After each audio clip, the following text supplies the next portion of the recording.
출근길 뉴스를 종합해드립니다. 깊이 있는 뉴스 YTN FM 출발 새아침. 예, 오늘 아침은 좀 춥습니다. 오후부터는 날이 풀린다고는 합니다만 이러다가 토요일에는 이제 눈이나 비가 또 내린다고 하죠. 춥지 않으면 눈이나 비가 오는 패턴이 올겨울에 계속 반복되고 있습니다. 그러니까 마치 하늘이 우리한테 둘 중에 하나 선택하라는 것 같다는 그런 느낌도 들 정도인데요. 이 선택이라는 말이 나왔으니까 하는 말씀인데요. 우리가 살아나가는 과정도 끊임없는 선택의 과정이라고 생각합니다. 오늘도 슬기로운 선택을 할 수 있는 현명함이 발휘되는 그런 하루 되시기를 바라겠습니다. 신율의 출발 새 아침 3부 순서 먼저 광고부터 듣겠습니다.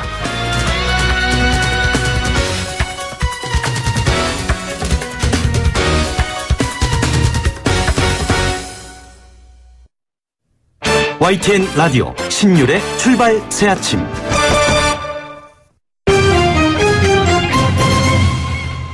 예, 오늘은 순서를 조금 바꿔서 먼저 3부에서 경제 뉴스부터 좀 전해드리겠습니다. 자, 저희가 어제 이 시간에 2017년 가장 이슈였던 7대 사회 이슈를 뽑았었죠. 오늘은 올해 가장 뜨거웠던 7대 경제 이슈를 꼽아보겠습니다. 한국경제신문의 정인설 기자 스튜디오에 나와 있습니다. 어서 오십시오. 안녕하세요. 예, 제일 먼저 우리 정인설 기자님 비트코인을 꼽으셨네. 비트코인. 예? 항상 마판 역전 이런 게 있잖아요. 예. 하반기 들어서 비트코인이 정말 뜨거워졌잖아요. 그래서 예. 비트코인 좀비다, 비트코인 졸부다 이런 말 많았는데 그 대열에 교수님이나 저는 다 끼지 못했다는 거, 글쎄요. 소외됐다는 거죠. 참 가상화폐가 빨라야 되는데. 그러니까요. 뒤늦게 들어갈까요? 가상화폐 금융시장 정말 새로운 역사를 썼죠. 올해 비트코인 올 초에 넣었으면 지금 20배. 그런 얘기 자꾸 하지 마세요. 그런 얘기하면 막 진짜 야 이때 들어갔어야 되는데 별 생각 다 들잖아요. 항상 후회하게 되죠. 이더리움은 80배 올랐습니다. 예. 80배요? 네. 최대 고가 기준으로 했을 때. 와. 지금 이더리움이 100만 원이 넘거든요. 근데 네. 올 초에 10만 원이 몇만 원이 되지 않았어요. 근데 야. 근데 우리나라가 가상화폐 투자의 중심지였던 모양이더라고요. 그렇습니다. 이 비트코인 같은 경우에는 거래량이 왔다 갔다 하긴 하는데 거의 한 30% 안팎에서 한국이 차지하고 있고 결제 통화 기준으로 할 때 3위 정도 됩니다. 뭐 달러, 엔화, 그다음이 원화라는 거고요. 비트코인이라면 보면 원화는 지금 뭐 거의 국제 통화 수준이에요. 그만큼 한국이 주도하고 있고 그리고 항상 비트코인 가격이 떨어졌다라고 하면 저가 매수는 대부분 이제 한국에서 책임지고 있는 거죠. 조금만 떨어지는 걸 지금 보고 있는 거예요. 그래서 아직도 그 시카고 상품거래소의 그 비트코인이 가상화폐를 기반으로 한 파생금융 상품 선물이 거래가 되면서 한국과 미국 간의 그 비트코인 그 시세가 많이 좁혀졌었는데 다시 늘어났어요. 지금 최근에. 미국은 더 떨어졌어요? 맞습니다. 약간 최근에 많이 떨어졌었는데 우리나라는 우리나라는 다시 안 떨어진 거죠. 지금 거의 뭐 2천만 원대에서 왔다 갔다 하고 있는데 그렇죠. 거의 12,000달러거든요. 다시. 그래서 뭐 이게 그만큼 한국의 매수세가 가상화폐에 대한 죽지는 절대로 죽지 않는다는 거죠. 정부가 규제책 내놨는데 별 약발이 없는 모양이죠. 뭐 다들 이렇게 받아들인 거죠.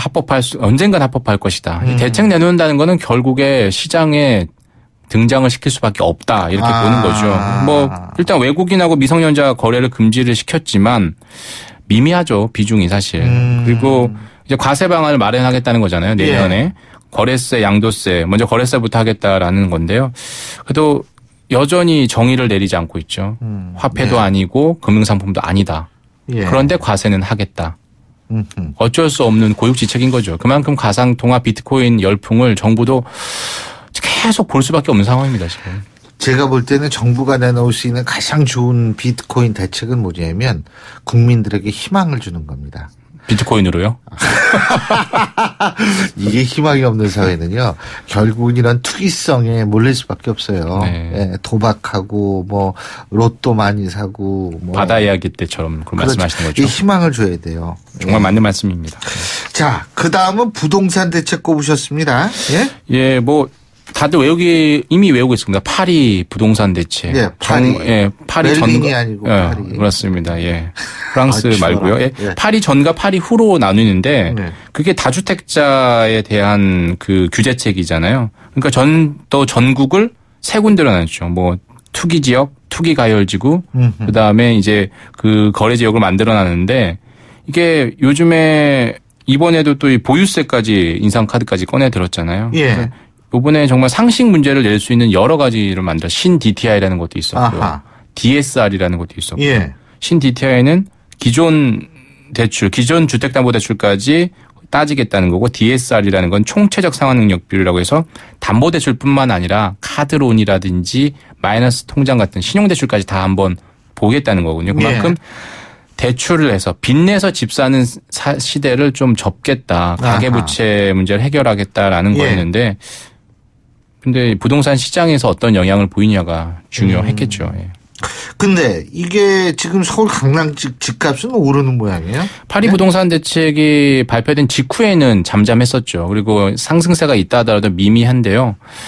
최근 10월, 11월 들어서 이제 다시 오른다는 거죠. 물론 이건 부동산 그 규제책이라기보다는 학군이 되게 중요하잖아요. 강남 같은 경우에는. 예. 자율형 사립고나 특목고의 우선 선발권이 폐지되면서 주요 좋은 학교로 이제 몰리게 되는 거죠. 그러니까 자율형 사립고로 가던 수요가 이 강남, 대치동, 뭐 도곡동 이런 쪽으로 몰리는 거죠. 그래서 더 올렸고 다주택자를 규제를 하니까 똘똘한 한 채로 똘똘한 한 놈으로 뭉치자라고 해서 강남, 송파 로 몰린다는 거죠. 그래서 이른바 강남 3구, 강남 4구의 그 부동산 가격은 여전히 집 잡지 못하고 부동산 불패, 강남 불패는 이어지는 것 아니냐 이런 걱정이 있는 거죠.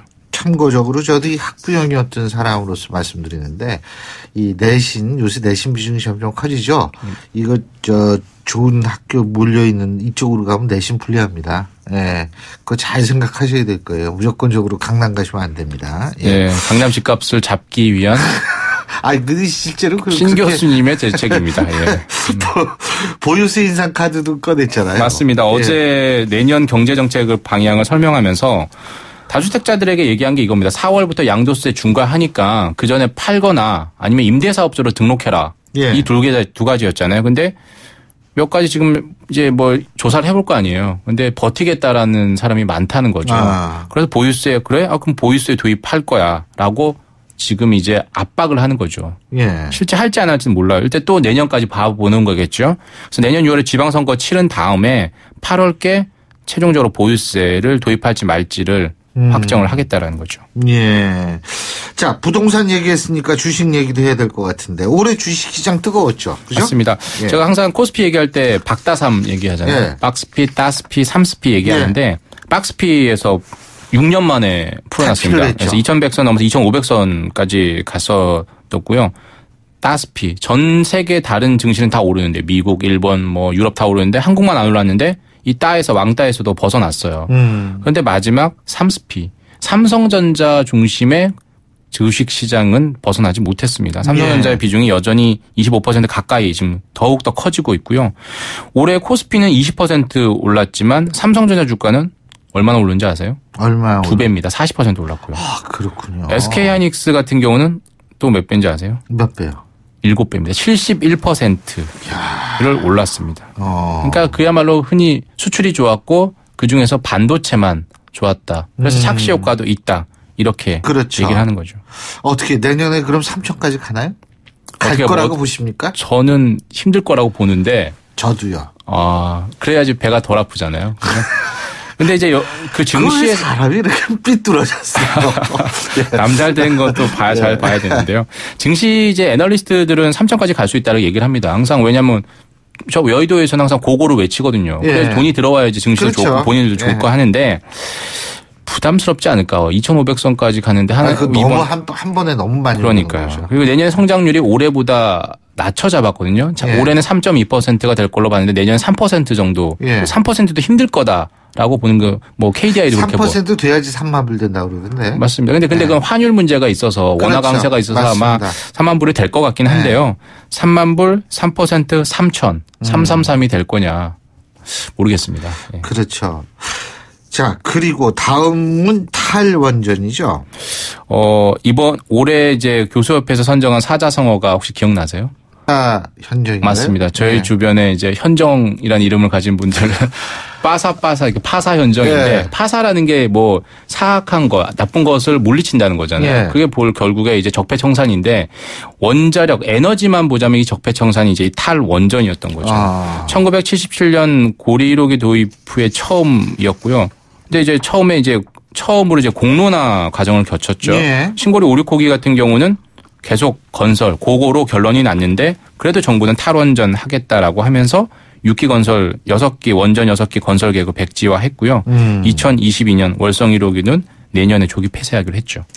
탈원전을 추진 중인 다른 나라들은 어떻습니까?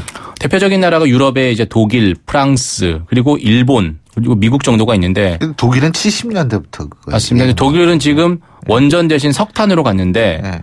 이 석탄도 지금 말썽인 거죠. 왜냐하면 이산화탄소. 그렇죠. 탄소 배출량 그것도 돈도 내야 되고. 맞습니다. 그래서 이 석탄이 맞느냐를 가지고 지금 뭐 약간의 정부 시끌시끌한 것 같고요. 근데 독일은 프랑스로부터 전력 수입하면 되거든요. 모자라면. 그렇죠. 근데 프랑스도 마크롱 대통령이 원전 뭐 탈원전 하기로 했는데 이거 좀 재고해보자라고 약간 한 발 물러섰고요. 일본도 멈췄던 원전을 지금 다시 돌리고 가동하고 있죠. 도쿄 원자력인가 뭐 재승인까지 해줬다 그러더라고요. 맞습니다. 그리고 결국에 탈원전이 가까우면 가까울수록 사람들 생각이 바뀔 수도 있다라는 거죠. 그리고 5번째는 제이노믹스. 문재인 대통령이 소득주도 성장을 꼽으셨습니다. 예? 이게 5월에 대통령이 취임하고 가장 강력하게 경제 부분 얘기했던 건 소득주도 성장이잖아요. 네. 일자리 중심의 성장, 사람 중심의 성장을 얘기하면서 공정경제를 얘기했는데요. 그게 그 구체적인 정책으로 나온 게 최저임금 인상. 그리고 비정규직 제로를 얘기하면서 비정규직의 정규직화. 네. 그리고 문재인 케어를 중심으로 한 복지 확대. 계속해서 추진하고 있고 네. 그걸 법제화해서 내년에 더욱더 속도를 낼 것으로 보입니다. 부자 증세 얘기도 많았잖아요. 법인세 인상하려고 했고 고소득자에 대한 소득세를 인상하려고 초고소득자라고 주장하죠. 알겠습니다. 네. 초고소득자. 그래서 그때 항상 이름 전쟁을 펼쳤었잖아요. 그래서 뭐 명예과세다, 존경과세다. 그러니까 어떻게든 돈을 내게끔 하려고 이름을 그렇게 붙였었는데 야당에서는 세금 폭탄이다, 징벌적 과세다 이렇게 맞섰는데요. 결국에는 이제 법인세, 소득세 그리고 건강보험료까지 좀 많이 가진 사람 쪽으로 돈을 더 많이 내게 하는 형태로 계속 바뀔 것 같습니다. 사드 얘기도 빼놓을 수 없잖아요. 제가 교수님은 별로 동의하지 않으셨지만 저는 안경시대라고 계속해서 주장하고 있지 않습니까? 안보와 경제가 거의 그렇죠. 직결되고 있는. 맞물려 들어간다. 맞습니다. 그게 대표적인 게 사드잖아요. 예. 이게 단순히 한미 관계 그리고 한중 관계의 한 핵심으로 떠올랐었는데 이게 결국 경제에 영향을 정말 많이 미쳤잖아요.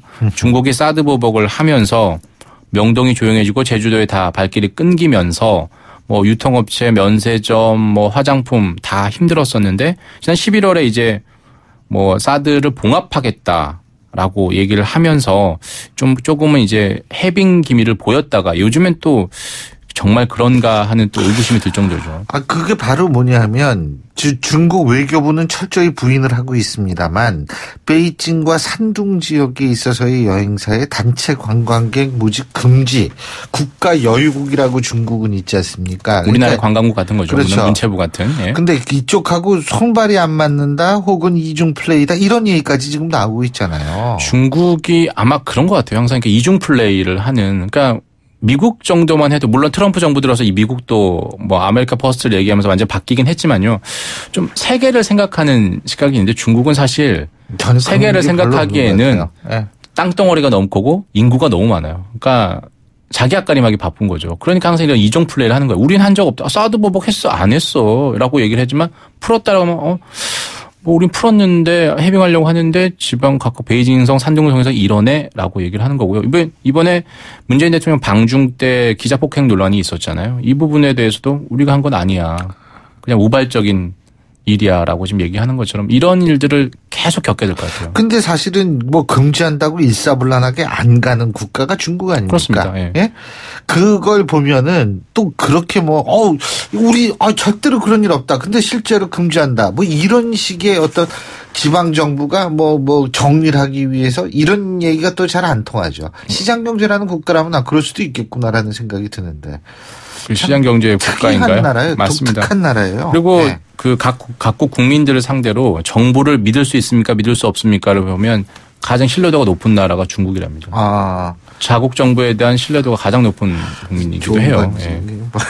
그래서 일사불란하게 움직일 수밖에 없는 거죠. 아이고, 자, 마지막은 관련형 전자담배인데요. 그죠? 네. 아이코스 글로, 뭐 이런 전자담배 네, 인기죠. 교수님의 삶을 바꿔놨죠. 이거는 저를 위해서 뽑으신 거 아닙니다. 담배 정말, 아니, 제 아니죠. 주변에 봐도 정말 삶이 바뀐 게 그 경제 큰 현상인 거잖아요. 다 삶이 바뀌었죠. 이 지금 그냥 일반 담배를 피우다가 이 관련형 전자담배로 갈아타신 분이 정말 많잖아요. 그래서 주변에. 냄새가 안 나니까. 맞습니다. 제가 계속 얘기 드리지만 삼겹살을 먹다가 수육으로 바꾼 건데요. 그러니까 태운 담배를 하다가 이 찐 담배 예. 수육으로 바뀌어서 건강에 덜 해로울 것이다. 이렇게 생각하는 거죠. 왜냐하면 삼겹살보다 기름이 수육이 좀 적으니까. 예. 근데 결국엔 지방 단백질이거든요. 예. 근데 세금이 적게 내서 세금을 좀 올려서 일단 아이코스는 4,300원에서 4,500원으로 올랐는데 계속 오를 수도 있는 거죠. 알겠습니다. 참고적으로 우리 민족의 전통 음식은 이렇게 찌는 거, 수육같이 이렇게 삶는 거지 굽는 건 아니었습니다. 예, 아이코스로 전환한 분의 아닙니다. 편견이었습니다. 네. 자, 오늘 말씀 여기까지 듣죠. 고맙습니다. 감사합니다. 예, 지금까지 한국경제신문의 정인설 기자였고요. 신율의 출발 새 아침 3부 순서 여기까지입니다. 잠시 뒤 4부에서 뵙겠습니다. 날카로운 분석, 내일을 보는 시선, 신율의 출발 새 아침. 신율의 출발 새 아침 4부 순서 먼저 광고부터 듣겠습니다. YTN 라디오 신율의 출발 새아침. 앞서 1, 2부에서도 계속 얘기 나눴습니다만 한일 일본군 위안부 합의에 대한 이면 합의가 있었고 논란이 됐던 불가역적이란 표현도 우리 정부가 먼저 꺼냈다. 이 박근혜 전 대통령이 연내 타결이라는 데드라인을 설정해서 협상력을 떨어뜨렸다. 어제 발표된 내용 이런 것들인데요. 정말 할 말 없게 만드는 부분들이 많습니다. 기가 막히다는 얘기인데 한일 일본군 위안부 피해자 문제 합의 검토 TF 위원장을 맡은 오태규 위원장 전화 연결해서 어제 발표된 내용 하나하나 짚어보겠습니다. 위원장님 안녕하십니까? 네, 안녕하세요. 예. 자, 어제 그 발표를 하셨는데요. 제가 먼저 좀 여쭤보고 싶은 게 있는 게 네네. 어제 발표 내용을 발표를 하시기 전에 네. 이 외교적인 측면도 충분히 고려한 상태에서 발표하신 겁니까? 아니면 국민들의 알 권리가 우선이라는 상태에서 발표하신 겁니까? 그러니까 외교적 고려와 국민적 알 권리가 충돌하지 않습니까? 예. 그래서 그것을 어떻게 잘 조화시킬까 그걸 진짜 고심을 많이 했습니다. 고민이 되셨을 것 같더라고요. 그래서 여쭤본 건데, 자, 일단 이면 합의부터 하나하나 좀 여쭤보겠습니다. 네. 윤병세 전 장관은 당시 이면 합의가 없었다 이런 입장인데, 네. 이 윤병세 전 장관은 외교협상 결과는 경우에 따라 비공개하는 경우가 흔하다. 다시 말해서 이것은 비공개와 이면 합의라는 건 용어 자체가 다르다 이 얘기인데요. 네. 위원장님께서는 어떻게 보십니까? 어제도 설명을 제가 했습니다마는 예. 법률적으로 이면 합의라는 용어는 없습니다. 그래서 저희들이 이제 비공개 내용, 비공개 합의라고 말씀을 드렸던 거고요. 예. 윤병세 장관이 말씀드렸던 건 제가 볼 때는 소녀상 관련해서만 말씀을 비공개 합의가, 이면 합의가 없다 이런 식으로 국회 답변을 한 걸로 저희들은 알고 있거든요. 나머지 부분에 대해서는 아마 저는 들어본 적이 없습니다. 예. 그러니까 윤병세 전 장관 얘기는 소녀상에 관련된 얘기다. 국한된다 이 말씀이신가요? 소녀상 관련해서는 참 이게 재미있는 것이요. 예. 공개된 부분하고 비공개된 부분하고 업구가 똑같습니다. 예. 그런데 두 번째 비공개된 부분은 일본 정부가 소녀상 이전과 관련해서 한국 정부의 구체적 계획을 묻고 싶음이라는 물음에 대해서 대응하는 형식으로 되어 있는 거죠. 그렇기 예. 때문에 저는 맥락이 틀리다고 봅니다. 조금 더 구체적으로 말씀해 주시면. 그러니까 공개 부분에 나왔던 소녀상 관련 문구하고 예. 비공개 부분에 나온 소녀상 관련 문구가 똑같지 않습니까?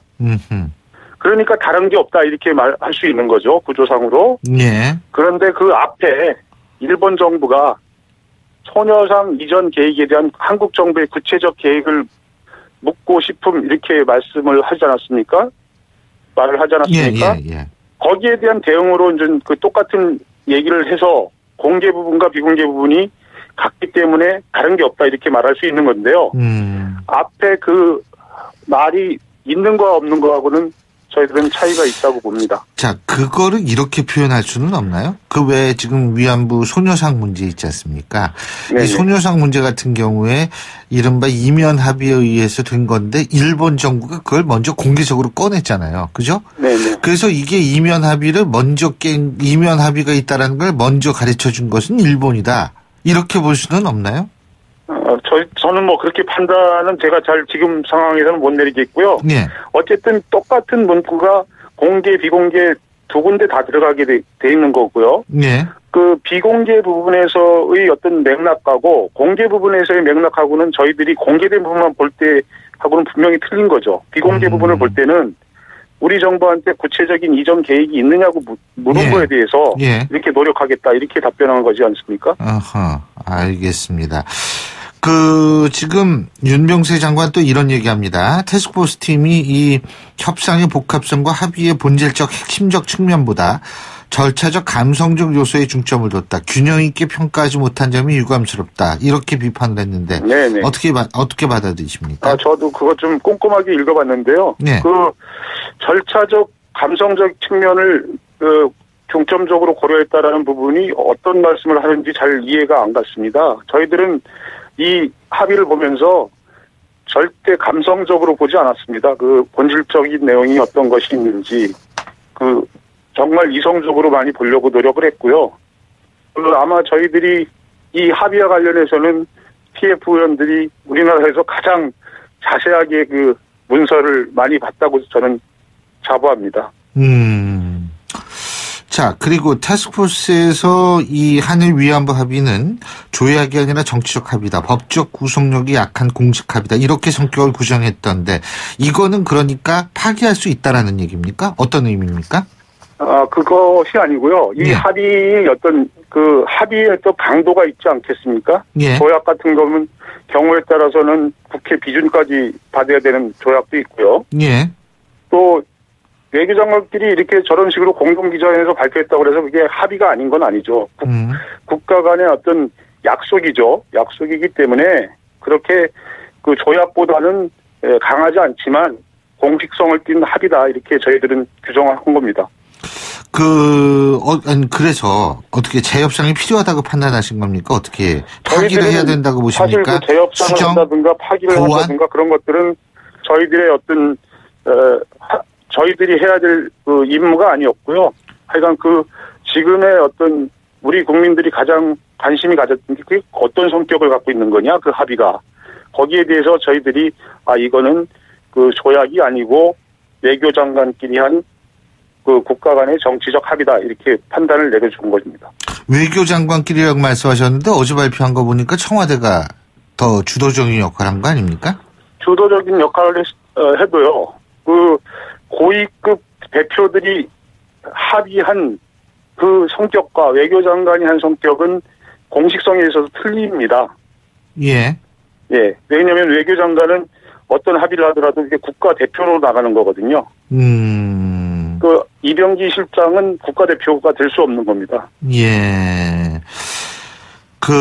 어쨌든 지금 쭉 검토를 하시고 근데 다시 아까 한 가지만 더 여쭤보는 게 네네. 지금 외교 경험이 없고 사실 우리 위원장님도 이제 언론인 출신 아니십니까? 그러니까 네네. 이제 그런 부분을 또 문제 삼는 측도 있는 것 같아요. 그런 건 어떻게 생각하세요?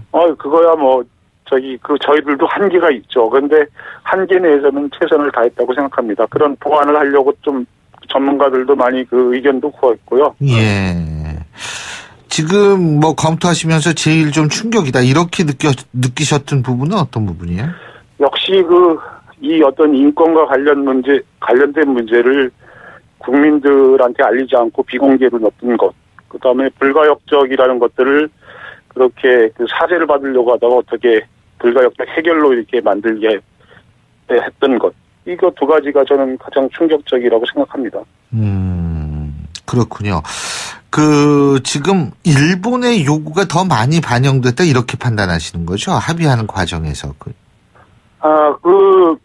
누가 더 많이 반영되고 이런 것보다요. 이런 문제는 사실상 일본만이 우리한테 뭘 해줘야지 맞는 거 아니겠습니까? 이 인권 문제, 규범 문제니까. 예. 이전까지도 그랬죠. 여성 비군이나 소위 말하는 사사회 아니라는 것들도 일본이 뭐 하는 것만 돼 있지 우리가 그 대신에 뭘 한다는 얘기는 없었지 않았습니까? 예. 요번에 특징은 일본이 뭘 해주는 대신 우리가 그에 맞대응해서 뭘 해줘야 되는, 일본한테 해줘야 되는 그런 구조로 됐다는 것들이 제가 볼 때는 좀 가장 특이했던 것 같습니다.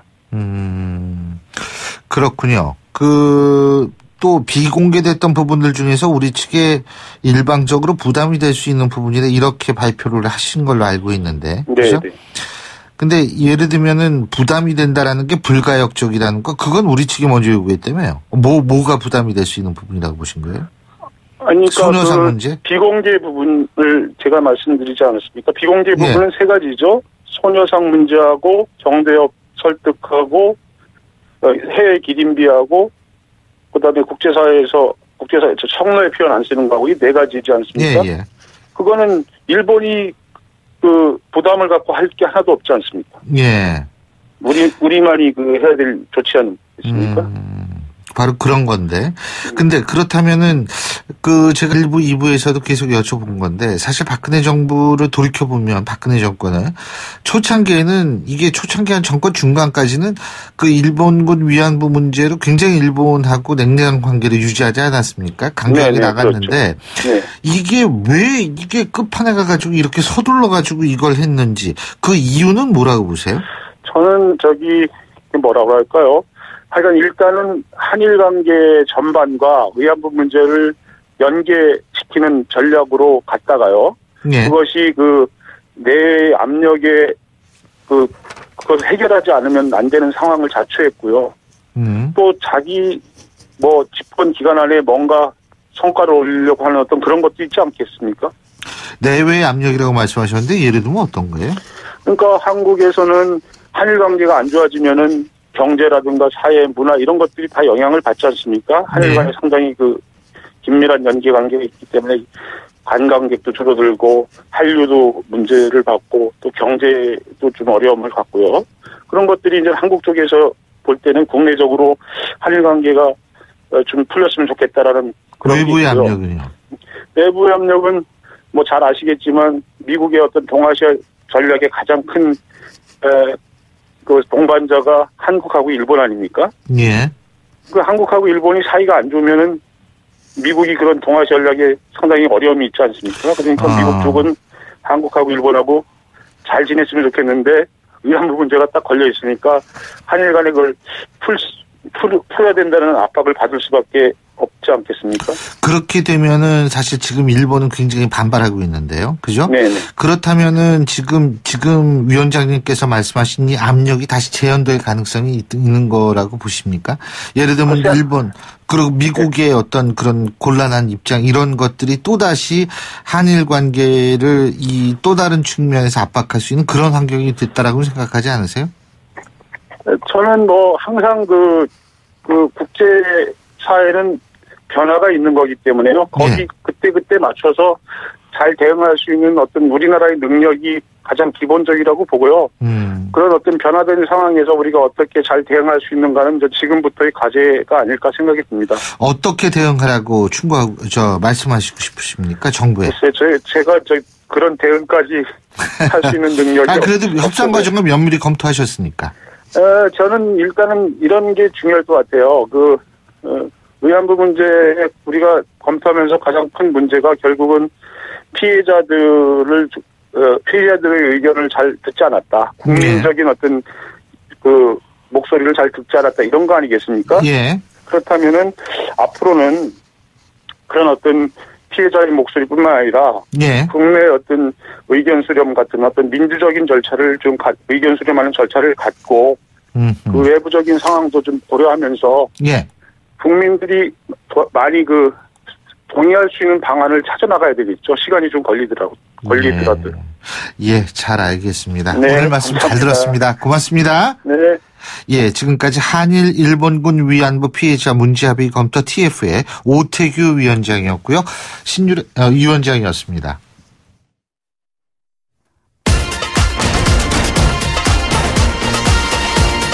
여러분이 지금 듣고 계신 주파수는 FM 94.5MHz입니다. YTN 뉴스 FM.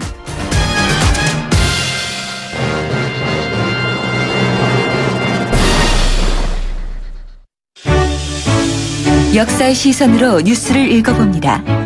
히스토리 뉴스.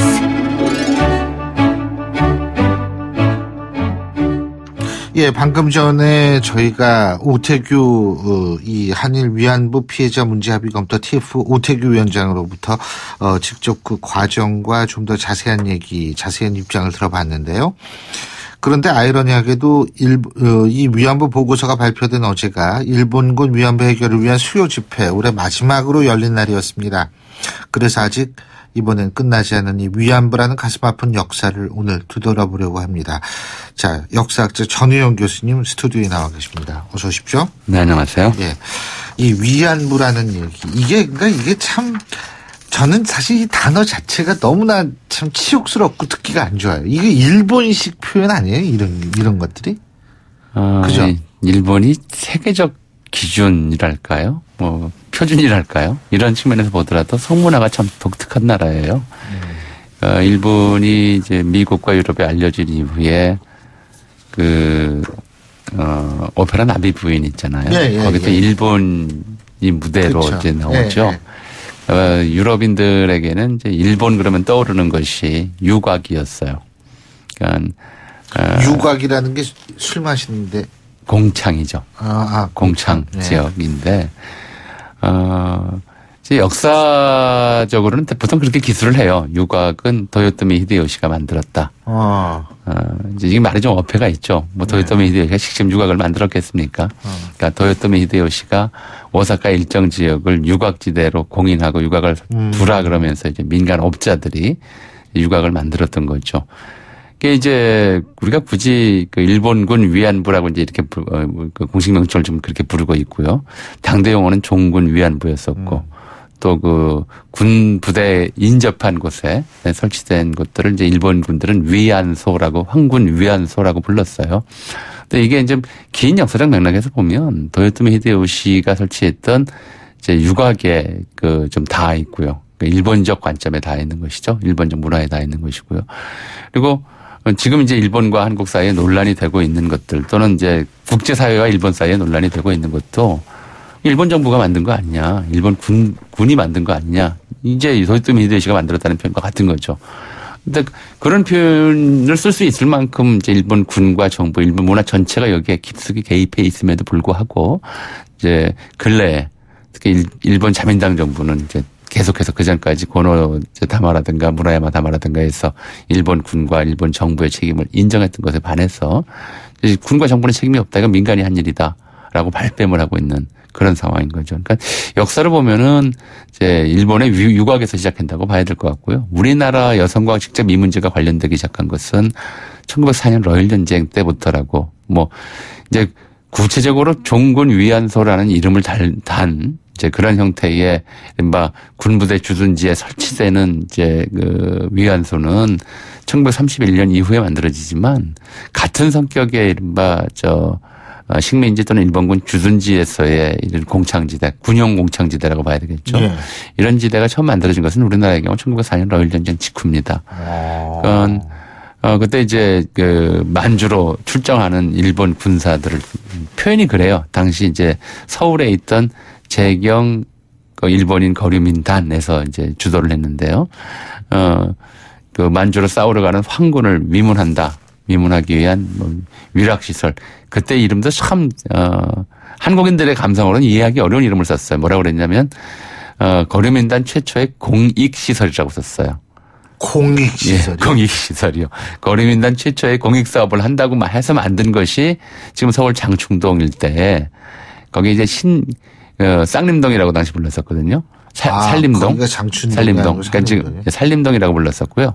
지금 현재 이제 강북 제1삼성병원 있는데 예. 제1삼성병원 있는 그 주변 일대 땅을 한국 정부로부터 거의 빼앗다시피 해가지고 일본군 압력하에 거기다가 대규모 이제 공창을 설치를 합니다. 이걸 신마치 유곽이라고 그랬어요. 그 당시에도. 그리고 여기에 이제 일본인 여성과 또 한국인 여성들을 이제 매매, 인신매매 또는 유괴 또는 뭐 공갈 그 밖에 뭐 일부 자발적인 이런 사람들까지 포함해서 대규모 이제 공창지대를 만들었죠. 어떻게 보면 이게 이제 한국의 일본식 성문화 또는 일본식 여성 이제 인신매매 납치를 통한 이른바 이제 성매매 여성화 이런 작업들이 시작된 시초라고 볼 수 있습니다. 근데 교수님 그런 거 말고 지금 우리가 위안부 있지 않습니까? 예. 이런 지금 그걸 모집할 때에도 이게 뭐 납치 말씀하셨는데 납치도 있고 아니면 속이는 거 있잖아요. 뭐 공장 가서 일 시켜준다 이런 식으로 해서 이걸 데리고 간 거 아닙니까? 그러니까 이제 그런 문제들의 주범이 누구냐라고 하는 것을 이제 일본에서는 계속 아주 미시적으로 따지려고 하는 거죠. 그리고 이제 총체적으로 따질 문제인데 이게 미시적으로 따지다 보면 이렇게 돼요. 그러니까 실질적으로는 이제 어떻게 됐냐면은 1931년 이후에 군 위안소 설치와 관련해서는 1931년 이후에는 무사한 1937년 정도까지는 이제 일본군의 전선이 만주 지역에 좀 한정돼 있었기 때문에 또 만주 지역 내에 사창이라든가 이런 것들이 있었기 때문에 이게 이제 큰 문제가 되지는 않았었어요. 근데 이제 1918년 이제 러시아 일반 혁명전쟁에 개입했을 때 일본군 내에 이제 성병이 많이 좀 돌았었고요. 그 성병 피해가 전투력을 떨어뜨리고 사기를 떨어뜨린다고 판단해서 일본군과 일본군의 이제 그 성적인 문제들은 일본 군부가 직접 관리해야 되겠다. 그래서 성병을 예방해야 되겠다는 판단에 따라서 이 상시적인 검진 또 이런 의무를 지는 그런 특별한 군용 위안소를 설치하기로 한 것이 이제 31년부터였는데 초기에는 이제 그 인원 모집에 크게 어려움을 겪지는 않았던 것 같아요. 그때까지는 이제 강제성이라든가 군의 그러니까 비인도적 개입 이런 문제들은 좀 덜 문제가 됐었는데 37년 만주사변 이후에는 전선이 이제 중국과 동남아시아 태평양 일대 전역으로 확산되고 일본 군수가 200만에 육박하다 보니까 이 군위안소가 급격히 군위안소를 급격히 확대할 필요를 일본군이 느꼈던 것이죠. 그래서 군위안소 설치를 하겠다고 지시를 하고 거기에 필요한 이제 인력을 조달하는 문제를 민간업자에 위탁하는 방식이었어요. 근데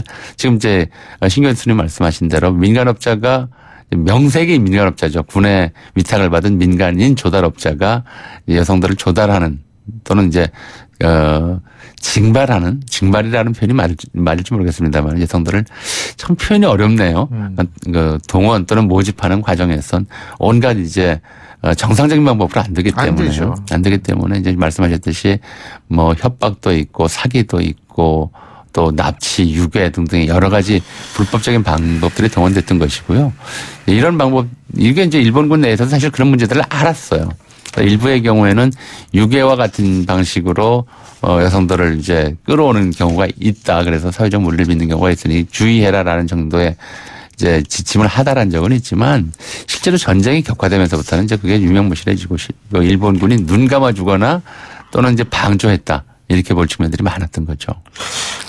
지금 위안부로 했던 나라가 우리나라 말고도 중국도 있고 많죠. 뭐 유럽에서도 인도네시아에서 네덜란드인도 이제 그런 사례들을 나중에 폭로한 바 있었고요. 일본군이 전투를 벌였던 곳 어디에나 이를테면 인도네시아, 필리핀 또는 이제 미얀마 이런 지역들에서 다 이제 모집을 했던 것이죠. 뭐 언어도 잘 안 통하고 또 총칼을 든 이제 뭐 군인 옆에서 민간인 조달업자들이 이제 이야기를 하는데 거기에서 전부 자발적으로 갔다 이렇게 얘기하는 것은 좀 어불성설인 상황 자체가요. 근데 일본은 왜 이렇게 인정 안 하는 거라고 보세요? 역사는 역사일 뿐인데 인정할 건 인정해야 되는 거 아니에요? 그러니까 이 문제에 관해서는 이제 일본의 관점 아까 말씀드렸듯이 일본 특유의 관점들이 좀 있었어요. 그러니까 애초에 유곽이라고 하는 것 자체가 도요토미 히데요시 시대, 그러니까 16세기에 만들어진 유곽이라고 하는 것 자체가 임진왜란 전입니다. 전에 이제 일본 국내에서 만들어졌는데요. 도요토미 히데요시가 이제 전국 시대를 통일하는 과정에서 전국 시대 일본의 각 번들을 통일하는 과정에서 번주들에게 센킨교타이라고 이제 그렇게 얘기를 해요. 참근교대라고 쓰는데요. 1년의 반은 이제 인질처럼 당시에는 이제 도요토미 히데요시는 오사카에 있었으니까 나중에 도쿄로 바뀝니다만은 도쿠가와 시대에 1년의 반은 오사카에 와서 자기 옆에서 이제 인질처럼 있다가 반은 자기 고향으로 돌아가도록 그렇게 이제 지방 번주들에게 시킵니다. 일종의 의무가 되는 거죠. 참근교대라고 해서.